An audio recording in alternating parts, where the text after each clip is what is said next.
Oke, perkenalkan nama saya Aldi Kurniawan dengan NIM 0515186259 dari Prodi Manajemen IPB-JJ UT Palembang. Di sini saya akan mempresentasikan tugas satu Pancasila, yakni bertemakan perkembangan Pancasila dalam konteks sejarah dari masa ke masa.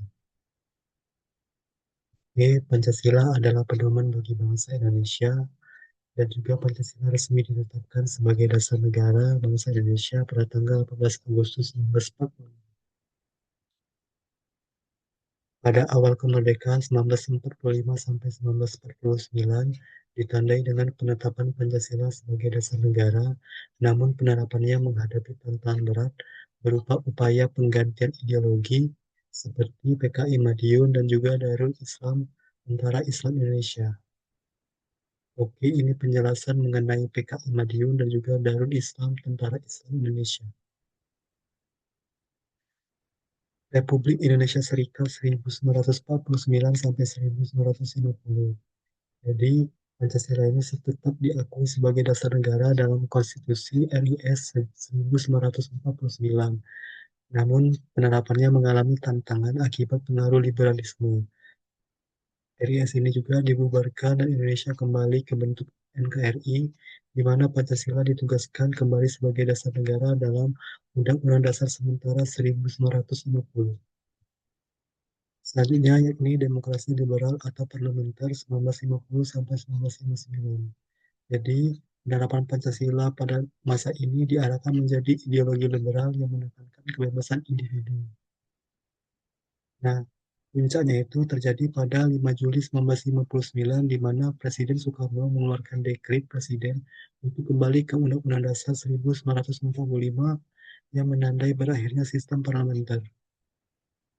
Selanjutnya yakni demokrasi terpimpin atau Orde Lama 1959 sampai 1966.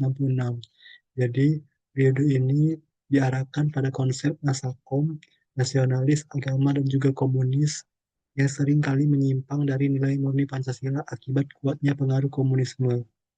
Jadi, era ini juga dimanfaatkan sebagai senjata politis dan juga ideologis. Akibatnya terjadi pemberontakan dan juga perbedaan kepentingan, sehingga puncak kerusuhan ini terjadi saat meletusnya pemberontakan komunis yang dikenal dengan gerakan G30 SPKI. Selanjutnya yakni Orde Baru 1966 sampai 1998. Setelah kejatuhan Soekarno, kekuasaan beralih ke tangan Soeharto. Jadi pemerintah fokus pada ideologisasi melalui P4, yakni pedoman penghayatan dan pengamalan Pancasila, serta stabilitas politik dan juga pembangunan ekonomi berencana.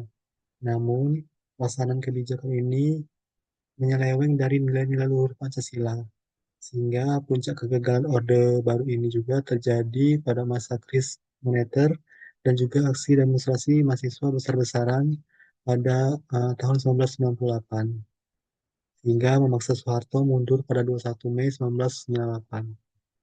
Selanjutnya yakni reformasi 1998 sampai sekarang. Jadi perkembangan Pancasila ini fokus pada pengembalian nilai-nilainya sebagai dasar negara yang murni, bukan lagi alat kekuasaan seperti era Orde Baru. Jadi era ini juga menekankan kebebasan berekspresi dan juga berdemokrasi, meskipun menghadapi tantangan seperti radikalisme, KKN, konflik sosial, serta menurunnya rasa persatuan dan juga kesatuan bangsa. Adapun nilai-nilai Pancasila dari masa ke masa ini mungkin bisa dilihat secara sendiri, yakni dari awal kemerdekaan 1945 sampai dengan reformasi itu sampai sekarang. Oke, refleksi pribadi. Nah, jadi refleksi pribadi ini adalah pelajaran sejarah Pancasila dari masa ke masa, yakni ada 2 poin, yakni Pancasila mengajarkan pentingnya mempertahankan ideologi negara dari upaya penggantian ideologi lain, dan juga penerapan Pancasila juga tidak boleh menyimpang atau disalahgunakan oleh penguasa.